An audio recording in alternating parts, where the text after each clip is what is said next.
Jadi pemimpin tak berakhlak, pemimpin negara yang makan aset-aset negara. Mereka jauh dengan para ulama mereka caci, ulama mereka benci, ulama mereka hina, bahkan di penjara. وَقُلْ جَاءَ الْحَقُّ وَزَهَقَ الْبَاطِلُ وَهِيَ اللَّهُ وَهِيَ اللَّهُ وَهِيَ اللَّهُ Nebrilon matelon tu mengkun la ilaha illallah. Bismillahirrahmanirrahim. Assalamualaikum warahmatullahi wabarakatuh.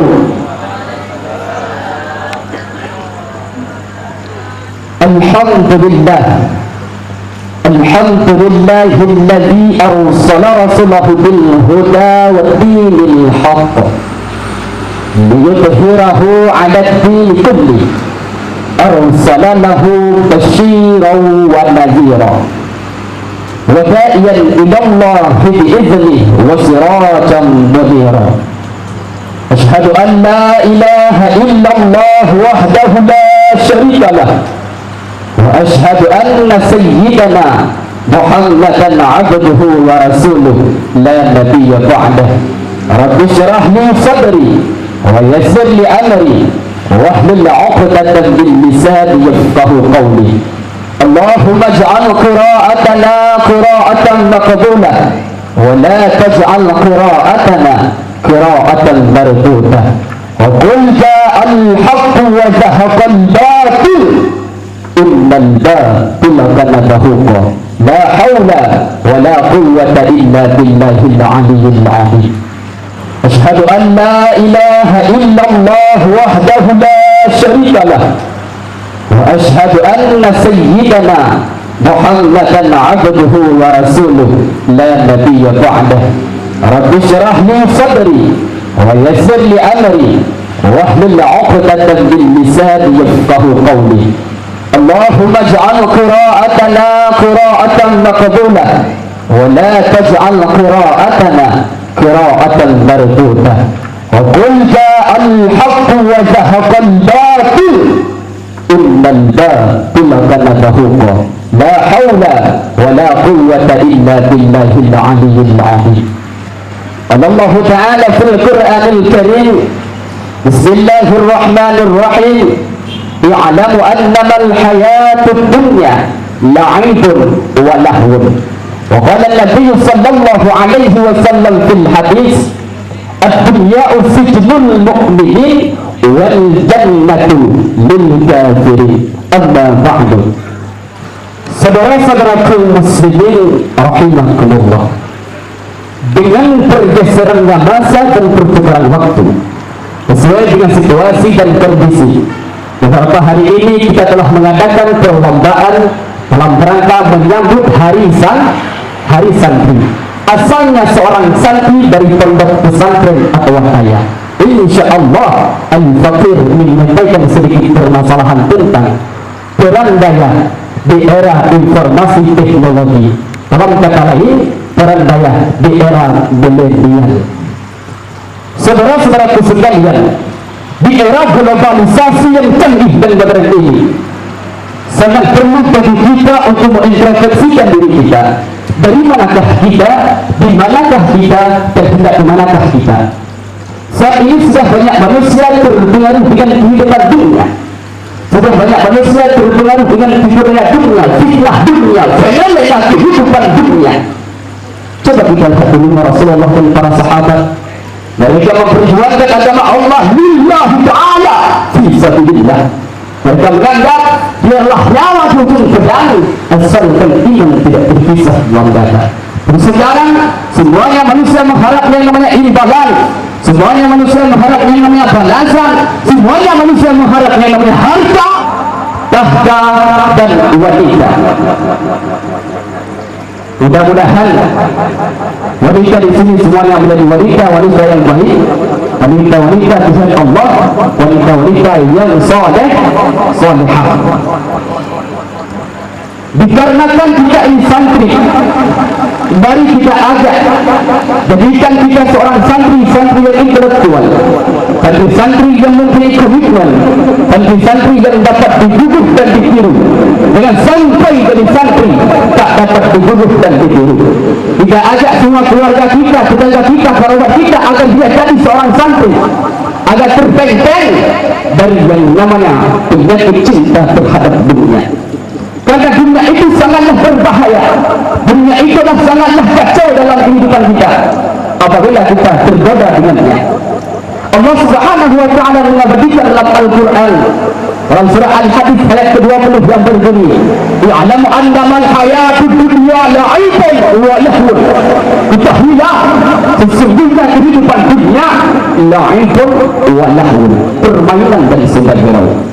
Maka marilah kita bentengi diri kita melalui pondok pesantren, melalui daya, agar kita jangan terpengaruh dengan perbenang dunia dan sembah-sembah dunia.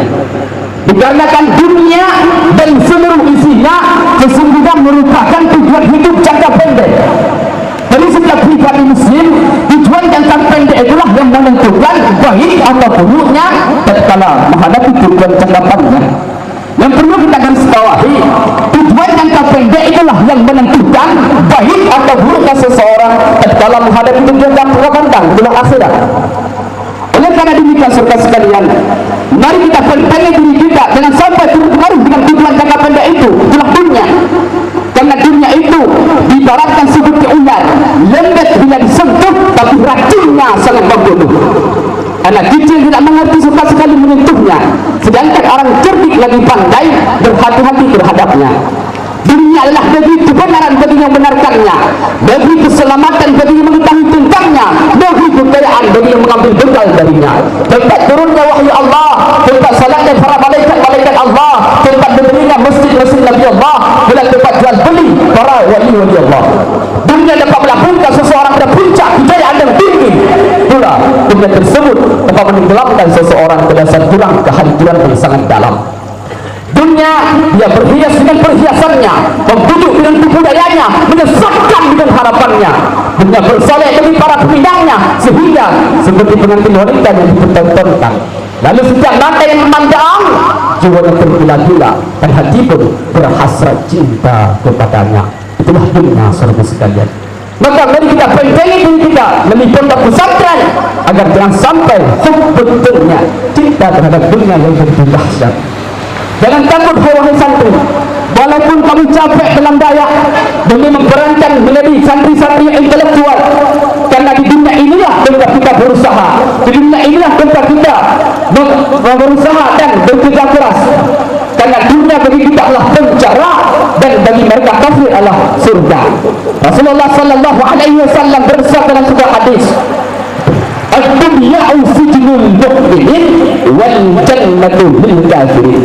Dunia itulah penjara bagi orang mukmin dan surga bagi mereka orang yang kafir. Makanya mari kita berserikat banting tulang demi agama, bangsa dan negara. Alhamdulillah. Saudaraku sekalian, dengan pondok pesantrenlah manusia mempunyai budi pekerti yang baik. Dengan pondok pesantrenlah manusia menjadi manusia yang baik. Dikarenakan baju mundurnya suatu bangsa dikarenakan pemuda dan pemudi dalam bangsa tersebut.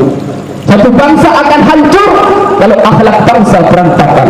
Satu bangsa akan mengalami kehancurannya kalau anak-anak bangsa hancur akhlaknya. Makanya pondok pesantren adalah sebuah lembaga pendidikan yang menjawab berbagai tantangan. Di pesantren anak bukan hanya diajarkan faktor kognitif, tapi lebih dari itu pesantren adalah sebuah lembaga pendidikan faktor psikomotorik. Diajarkan moral, diajarkan akhlak, karena orang yang mulia adalah orang yang berakhlak, orang yang hebat, orang yang berakhlak, orang yang sukses adalah orang yang berakhlak. Semuanya berawal dari akhlak, akhlak dan akhlak. Coba kita lihat saat ini banyak terjadi. Jadi pemimpin-pemimpin tak berakhlak, pemimpin-pemimpin negara yang makan aset-aset negara, mereka korupsi punya rakyat. Kenapa itu terjadi saudara? Karena mereka tak ada dulunya dari pondok pesantren. Mereka jauh dengan pondok pesantren, mereka jauh dengan para ulama. Ulama mereka caci, ulama mereka benci, ulama mereka hina, bahkan di penjara. Betul atau bukan? Betul apa betul? Itu semuanya solusi karena ia jauh dengan pondok pesantren saudara. Maka dengan acara ini marilah kita jadikan pesantren terpeluang. Pesantrenlah yang kita nomor satukan. InsyaAllah kedepannya akan tercipta generasi-generasi yang baik, pemimpin-pemimpin yang baik akan menjadi negara yang makmur dan adil. Amin amin ya rabbal alamin. Sekian daripada saya, lebih kurang saya minta maaf. Wallahu a'lam bissawab. Usikum binafsi bittaqwallah. Assalamualaikum warahmatullahi wabarakatuh. Waalaikumsalam warahmatullahi wabarakatuh.